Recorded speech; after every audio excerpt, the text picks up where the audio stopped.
오늘이 3.1절입니다. 해마다 이 시기가 오면은 우리가 함께 하나님 나라에 대한 말씀을 나누는데요. 우리가 말씀을 나누기 전에 같이 애국가 1절을 불렀으면 좋겠어요.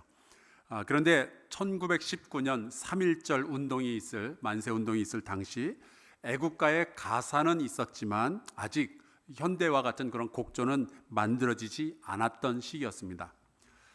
이 애국가는 윤치호 선생이 1906년 설립한 한영서원이라는 기독교 학교에서 사용했던 찬송가 14장에 수록되어 있었던 원래 찬송가였어요. 당시에는 찬미가라고 불렀는데요. 1907년에 만들어진 찬송가입니다. 그리고 바로 저 노래가 학생들 사이에서 불려지고 독립운동을 하던 분들한테 퍼져나가고 그게 오늘날 우리나라의 애국가가 된 거죠. 오늘은 당시 독립운동을 하시던 분들이 불렀던 그때의 곡조 그대로, 그리고 그때의 가사 그대로 변함없이 애국가를 부르도록 하겠습니다. 우리 다 자리에서 일어나서 애국가 1절 제창하겠습니다.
바랍니다.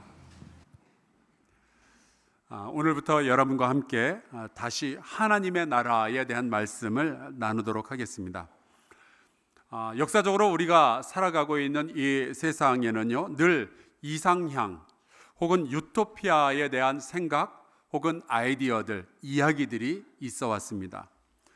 플라톤이 언급했던 아틀란티스가 그런 이상향이었고요.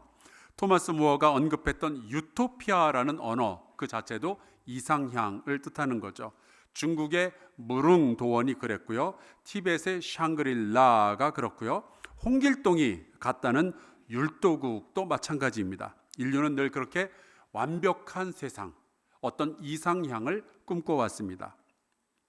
그런데 그렇게 이상향 혹은 유토피아 혹은 완벽한 세상에 대한 이야기는 주로 현실 세계가 전혀 그렇지 못할 때 등장한 것이 역사가 우리에게 가르쳐주는 것입니다. 기원전 40년경에 고대 로마의 버질이라는 사람, 발음하기에 따라서 베르기우스라고도 하는데요.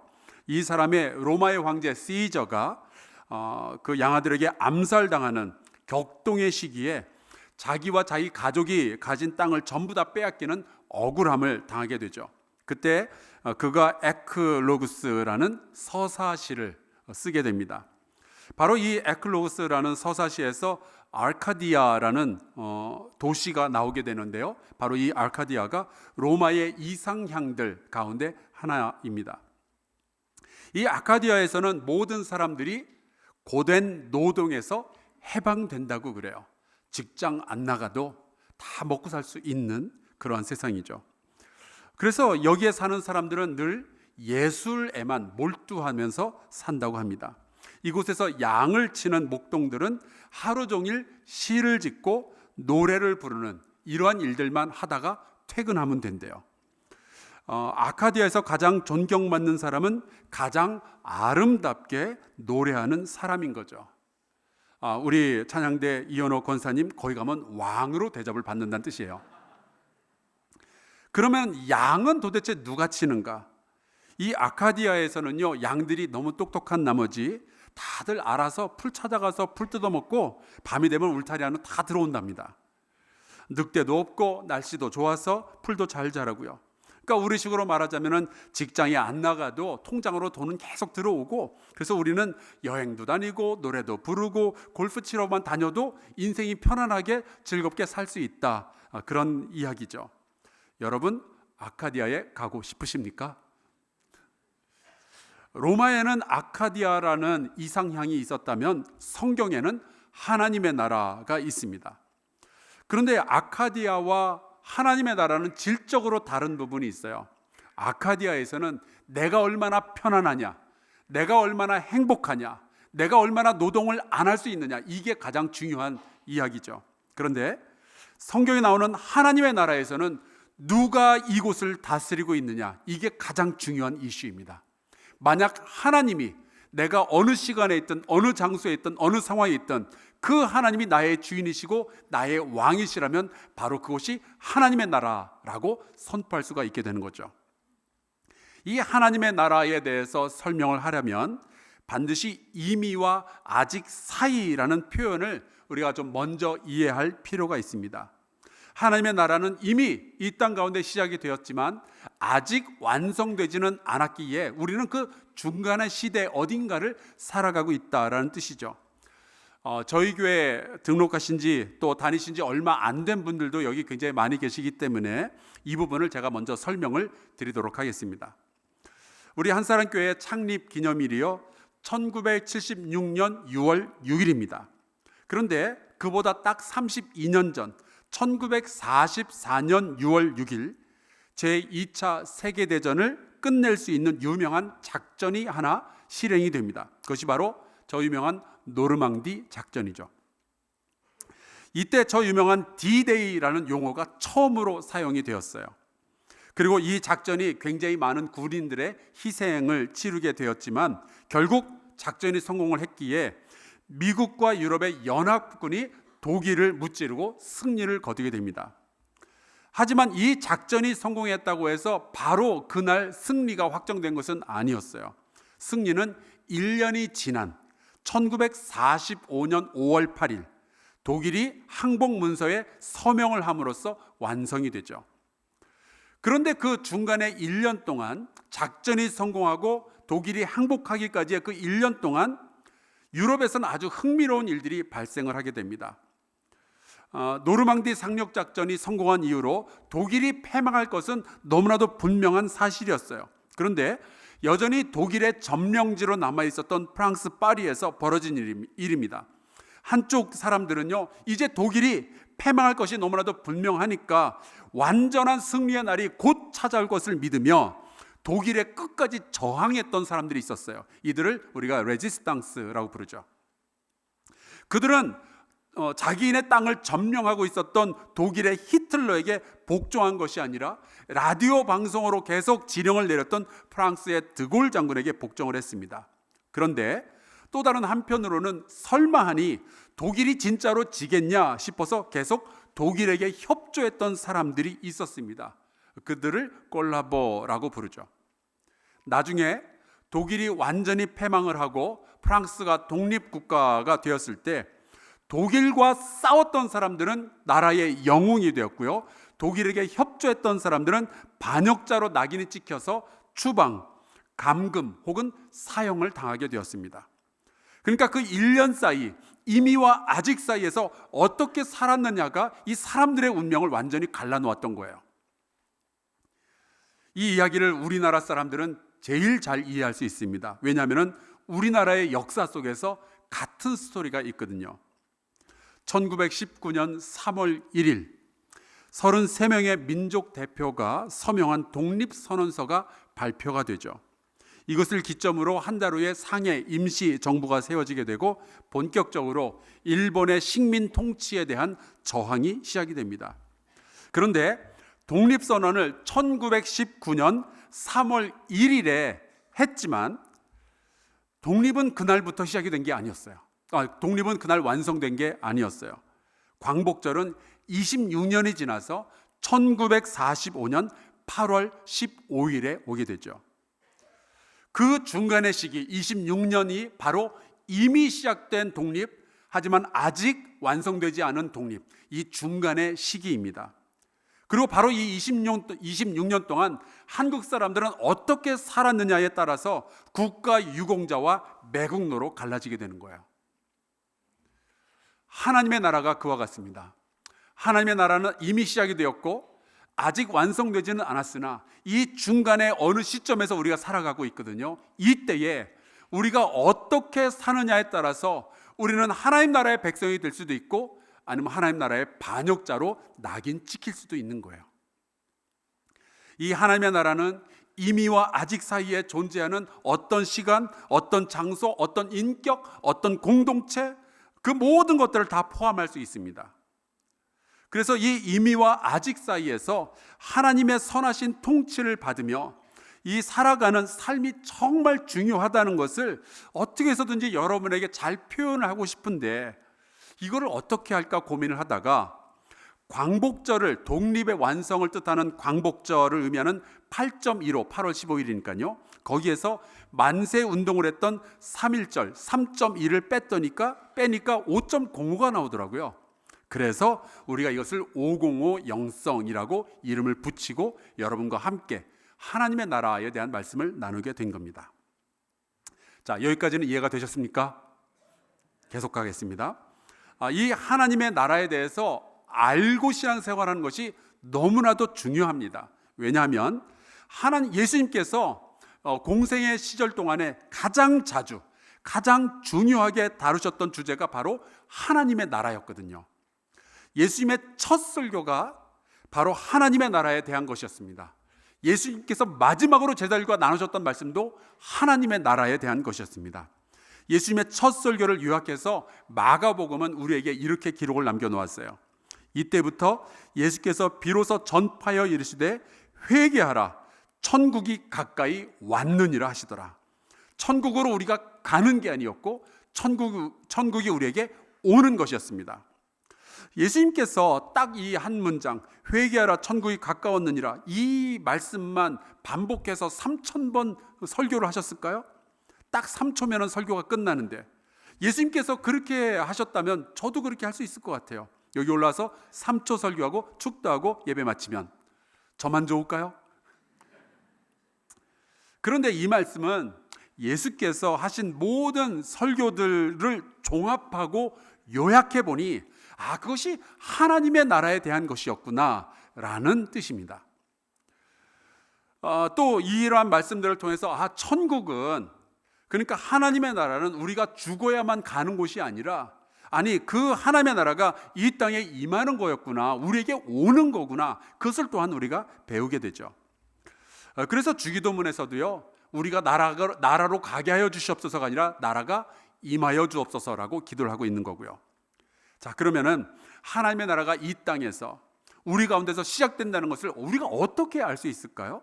예수께서 이렇게 말씀하셨습니다. 누가복음 4장에 있어요. 선지자 이사야의 글을 드리거늘 책을 펴서 이렇게 기록된 데를 찾으시니 곧 주의 성령이 내게 임하셨으니 이는 가난한 자에게 복음을 전하게 하시려고 내게 기름을 부으시고 나를 보내사 포로된 자에게 자유를, 눈먼 자에게 다시 보게 함을 전파하며 눌린 자를 자유롭게 하고 주의 은혜의 해를 전파하게 하려 하심이라 하였더라. 아멘.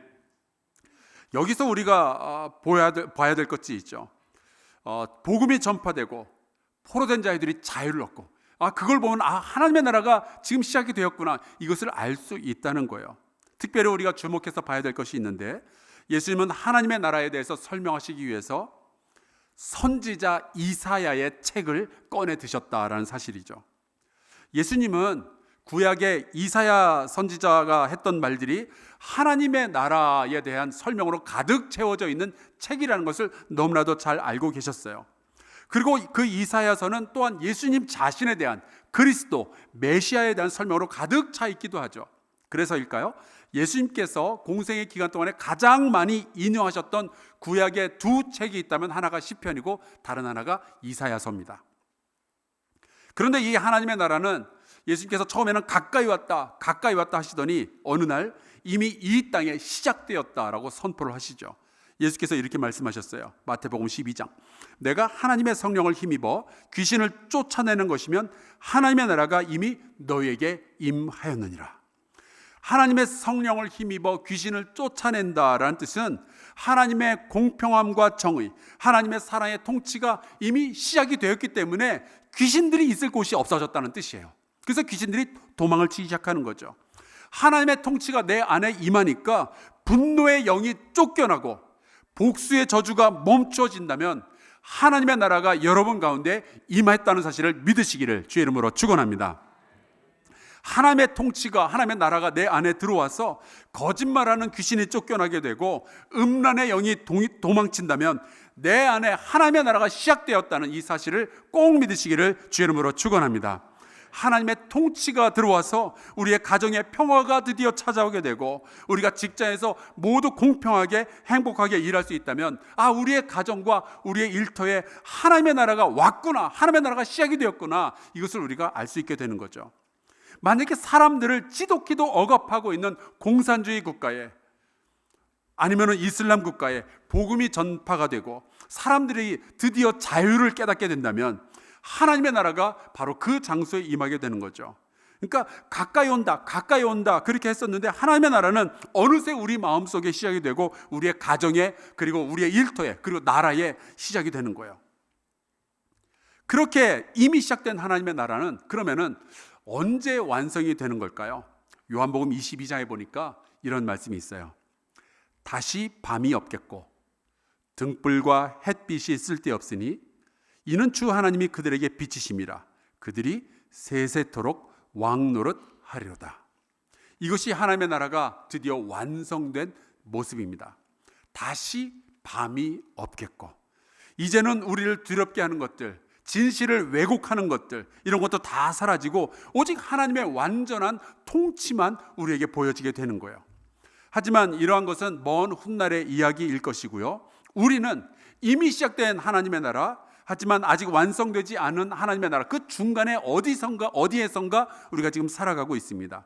그래서 이 시기에 우리가 가장 집중해야 될 것은 나를 다스리는 분이 누구인가 하는 거예요. 나의 통치자는 누구인가. 오늘 우리가 이사야서 1장의 말씀을 같이 보았는데요, 여기에는 이사야가 경험을 했던 4명의 통치자에 대한 이야기로 시작이 됩니다. 1장 1절을 제가 볼게요. 유다 왕 우시야와 요담과 아하스와 히스기야 시대에 아모스의 아들 이사야가 유다와 예루살렘에 관하여 본 계시라. 여기에 보면 4명의 왕의 이름이 나오죠. 우시야, 요담, 아하스, 히스기야. 자, 우선 우시야 왕부터 볼까요? 우시야는 16살에 왕이 되었습니다. 저희 집 막내 아들이 올해 고2인데요, 저에게는 이런 아이에게는 절대로 나라를 맡기면 안 된다는 확신이 있어요. 16살. 그런데 감사하게도 성경을 보면은 우시야는 하나님을 참 잘 섬기는 좋은 왕이었습니다. 적어도 젊었을 때는요. 그런데 이 사람이 점점 나이가 들어가면서 나라가 강해지고 그러면서 왕이 교만하게 됩니다. 이 말씀을 보면서 제가 그런 생각을 해요. 나이가 들수록 신앙이 좋아질 수도 있겠지만 신앙이 망가질 수도 있는 거구나. 여러분, 죽을 때까지 하나님의 말씀 붙잡고 기도하며 살아가시기를 주의 이름으로 축원합니다. 결국 우시야는요, 나이 들어서 나병 환자가 돼요. 그리고 혼자서 살다가 외롭고 쓸쓸하게 죽어가죠. 자, 이제 우시야의 뒤를 이어서 요담이 25살의 나이로 왕이 됩니다. 요담은 썩 괜찮은 왕이었어요. 16년 동안 왕위에 있었는데 그에 대해서 성경이 이렇게 기록합니다. 요담이 그의 하나님 여호와 앞에서 바른 길을 걸었으므로 점점 강하여졌더라. 근데 요담에게도 문제가 있었습니다. 요담이 죽고 나서 그의 아들 아하스가 왕이 되는데요, 요담 아빠는 그렇게 하나님 앞에서 바르게 살려고 노력을 했는데 그의 아들 아하스는 그야말로 난장판이었어요. 신앙이 그 다음 세대에게 전수되지 않았습니다. 그래서 부모가 신앙이 아무리 좋아도 이렇게 이상한 자식이 나올 수 있다는 것을 우리가 알게 되죠. 이 아하스에 대한 기록 가운데 이런 게 있어요. 이 아하스 왕이 곤고할 때에 더욱 여호와께 범죄했다. 곤고하면은 하나님 앞에 나가서 무릎 꿇고 기도를 해야 되는데 이 사람은 거꾸로 튄 거예요. 오히려 더 범죄했습니다. 결국 아하스는 우왕좌왕하다가 36살의 젊은 나이에 죽게 됩니다. 저는 아하스를 보면서 그런 걸 배워요. 고난을 당할 때 내가 돌아갈 여호와 하나님이 기억난다는 것, 그 자체가 정말 소중한 기적이고 은혜라는 사실이죠. 여러분, 가룟 유다를 보세요. 예수님을 팔아넘긴 것이 큰 실수라는 것을 깨달았어요. 근데 그때 그가 하나님께 돌아간 것이 아니라 그가 선택했던 것은 자살이었습니다. 반면에 누가복음 15장에 나오는 탕자는 굉장히 잘못된 선택을 했죠. 아버지를 배신했고 결국 삶이 굉장히 어려워졌을 때, 곤고해졌을 때 그는 아버지를 기억해냅니다. 그래서 그 아버지에게로 돌아갔더니 그가 살아나게 되죠. 여러분, 힘들 때, 곤고할 때 하나님을 기억하는 은혜가 여러분에게 있기를 축복합니다. 이사야가 경험했던 마지막 왕은 히스기야 왕이었어요. 히스기야는 왕이 되자마자 그의 아버지 아하스가 남겨놓았던 모든 죄악의 쓰레기들을 정리하기 시작하죠. 덕분에 나라가 좀 꼴을 좀 갖춰가는 듯 했어요. 하지만 히스기야도 마지막에 큰 실수를 저지르게 되고 그의 시대가 끝난 뒤에 그가 하려고 했던 모든 개혁들은 전부 물거품이 되어버립니다. 그리고 유다 왕국은 다시 죄악의 수렁에 빠져든 후에 결국 멸망하게 되죠. 이 4명의 왕을 이사야가 경험을 했는데요, 이 4명의 왕을 보면서 깨닫는 것이 있어요. 여러분, 사람이 다스리는 나라는 결국 엉망진창으로 변하게 됩니다. 어떤 왕은 조금 의로울 수 있어요. 또 어떤 왕은 완전히 망나니일 수도 있어요. 하지만 결론은 사람은 다 거기서 거기라는 거죠. 누가 대통령이 되든 사람은 다 거기서 거기입니다. 그래서 그런 사람들을 통치자로 두고 따르던 사람들, 모든 왕의 왕이요 인생의 진짜 왕이신 하나님을 잊어버렸던 사람들을 바라보시면서 하나님께서 이렇게 말씀을 하시는 거예요. 이사야 1장 2절과 3절입니다. 하늘이여 들으라, 땅이여 귀를 기울이라. 여호와께서 말씀하시기를 내가 자식을 양육하였거늘 그들이 나를 거역하였도다. 소는 그 임자를 알고 나귀는 그 주인의 구유를 알건만은 이스라엘은 알지 못하고 나의 백성은 깨닫지 못하는도다 하셨도다. 하나님은 그 이스라엘 백성에게, 그리고 오늘날 우리에게 내 진짜 주인이 누구인지 아느냐라고 물어보시는 거예요. 이것이 하나님 나라의 핵심입니다. 내가 어디 있느냐, 내가 어느 시대를 살아가느냐가 아니라 누가 나의 왕인가 하는 거예요. 이사야 시대의 이스라엘 백성들은 자기들의 진짜 주인이 누구인지, 자기들의 진짜 왕, 자기들의 진짜 아버지가 누구인지 다 잊어버리고 무시하고 살았어요. 소도 임자를 알고 나귀도 그 주인을 알아보는데 이스라엘 백성은 하나님을 알아보지 못하는 거예요. 그야말로 짐승만도 못했던 거죠. 자, 그런 이스라엘 백성에게 하나님께서 하신 말씀이 15절입니다.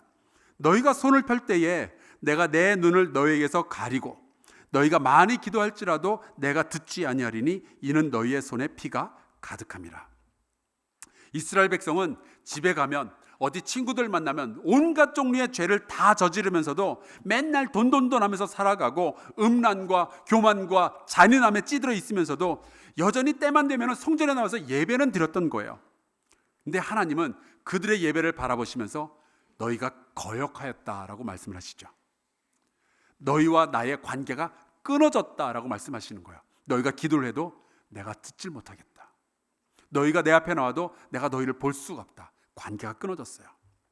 자, 그러면은 이 하나님과 다시 연결이 되려면 어떻게 하면 좋을까요? 16절에 하나님께서 말씀하십니다. 너희는 스스로 씻으며 스스로 깨끗하게 하여 내 목전에서 너희 악한 행실을 버리며 행악을 그쳐라. 요즘 새벽마다 우리가 하나님에게 이어지기 위해서는 우리가 멈추고 우리가 끊어내야 할 것이 있다는 말씀을 나누고 있는데요, 바로 여기에 있습니다. 하나님이 나의 왕이시라고 고백을 한다면 악한 행실을 버리며 모든 행악을 그쳐야 되겠죠. 내가 하나님의 공의와 사랑을 실천하며 산다면 내 왕은 내 자신이 아니라 어떤 사람이 아니라 하나님이라는 것을 내가 내 삶으로 증명할 수가 있게 되겠죠. 그래서 우리의 왕 되신 하나님은 우리에게 이런 말씀을 하시는 거예요. 17절입니다. 선행을 배워라. 정의를 구해라. 학대받는 자를 도와줘라. 고아를 위해서 신원하라. 그리고 과부들을 위해서 변호하라 말씀을 하시는 거예요. 바로 이런 일들이 우리 사이에서 벌어지게 될 때 우리는 하나님의 나라가 시작되었구나 느낌으로 알 수 있는 거죠. 감지가 되는 거예요. 예수님께서 말씀하신 것처럼 가난한 자에게 복음이 전파가 되고 눌린 자가 자유롭게 되는 이 일들을 이런 일들이 우리 가운데서 일어나고 있다면 하나님께서 이미 통치하고 계시는 거구나, 하나님의 나라가 시작이 되었구나, 이것을 우리가 감지할 수 있어야죠. 하나님의 나라가 우리 성전 안에서만 뱅글뱅글 맴도는 것이 아니라 우리의 일상 속으로 스며들어가야죠. 우리의 행동에 하나님의 통치가 임하게 되는 거예요. 그럼 바로 그곳에 하나님의 나라가 시작이 되는 겁니다. 그런데 과연 우리는 스스로 씻어낼 능력이 있을까요? 우리의 의의로 스스로 깨끗하게 만들 능력이 우리에게 있을까요? 하나님은 그것이 가능하지 않다는 것을 너무나도 잘 알고 계십니다. 왜냐하면 하나님이 우리를 너무나 잘 아시기 때문에요. 그래서 하나님은 이 하나님 나라의 시작을 우리의 의로움이 아니라 하나님의 용서로부터 시작하기를 원하시죠. 그래서 하나님의 나라는 반드시 복음하고 연결될 수밖에 없는 거예요. 자, 18절 말씀을 볼까요? 여호와께서 말씀하시되 오라 우리가 서로 변론하자. 너희의 죄가 주홍 같을지라도 눈과 같이 희어질 것이요 진홍같이 붉을지라도 양털같이 희게 되리라. 여러분, 우리가 도덕적으로 완벽할 때 하나님의 나라가 시작되는 것이 아닙니다. 오히려 나의 모든 죄가 용서함 받을 때 하나님의 나라가 시작이 되는 거죠. 그래서 하나님의 나라는 반드시 예수 그리스도의 십자가를 생각하게 만들 수밖에 없는 거예요. 그것이 바로 2000년 전에 골고다 언덕 위에서 시작된 하나님의 나라입니다. 자, 그러면은 이미 이 땅에 예수 그리스도로 말미암아 시작되었고 선포된 하나님의 나라 백성이 되기 위해서 우리 같은 사람들이 하나님의 통치를 받는 사람들이 되기 위해서 이 이미와 아직 사이의 이 시간 속에서 우리는 뭘 어떻게 하면 좋을까요? 하나님은 두 가지 선택지를 주셨습니다. 그것이 오늘 19절 20절에 있어요. 너희가 즐겨 순종하면 땅의 아름다운 소산을 먹을 것이요 너희가 거절하여 배반하면 칼에 삼켜지리라. 여호와의 입의 말씀이니라. 여러분, 하나님이 우리의 왕이시라는 것은 명확한 사실입니다.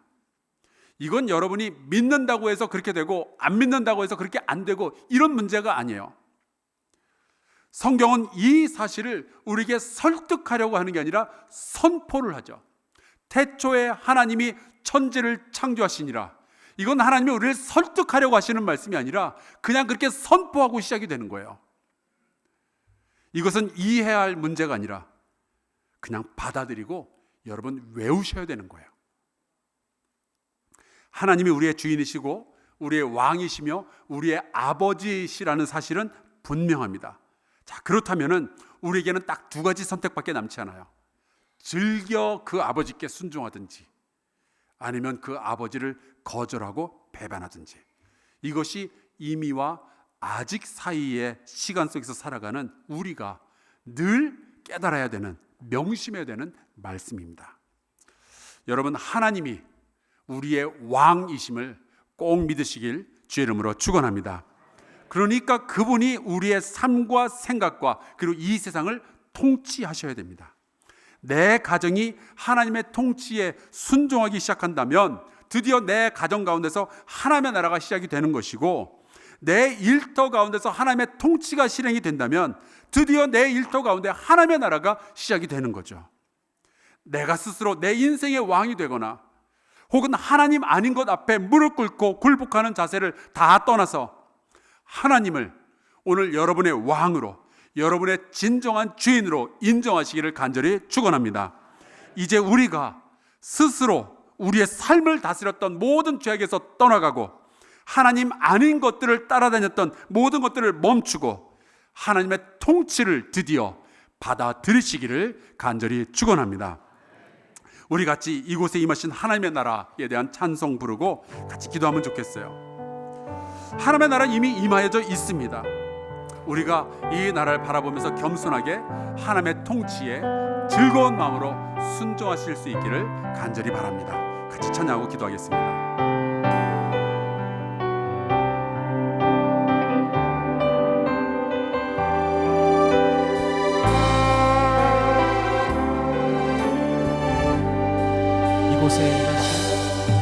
이곳에 임하신 하나님 나라 가난한 마음으로 바라보리라.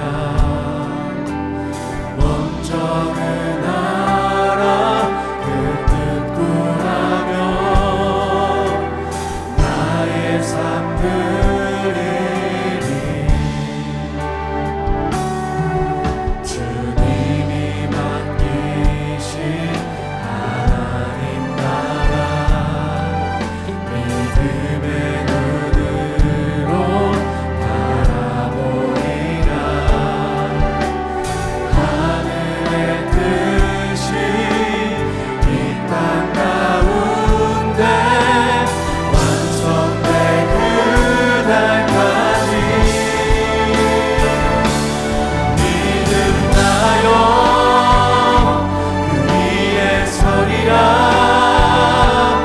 하나님의 나라는 무너지지 않으리. 믿음나요 그 나라 세워가리라.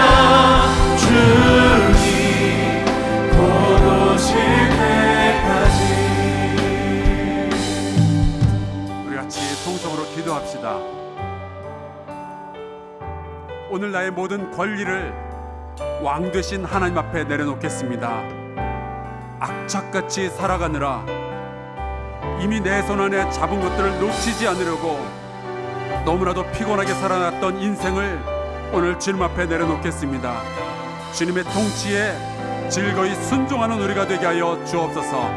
하나님의 나라가 내 삶에, 우리의 가정에, 내 일터에, 그리고 한국 사회에 임하기를 소망하며 우리 함께 통성으로 기도하겠습니다.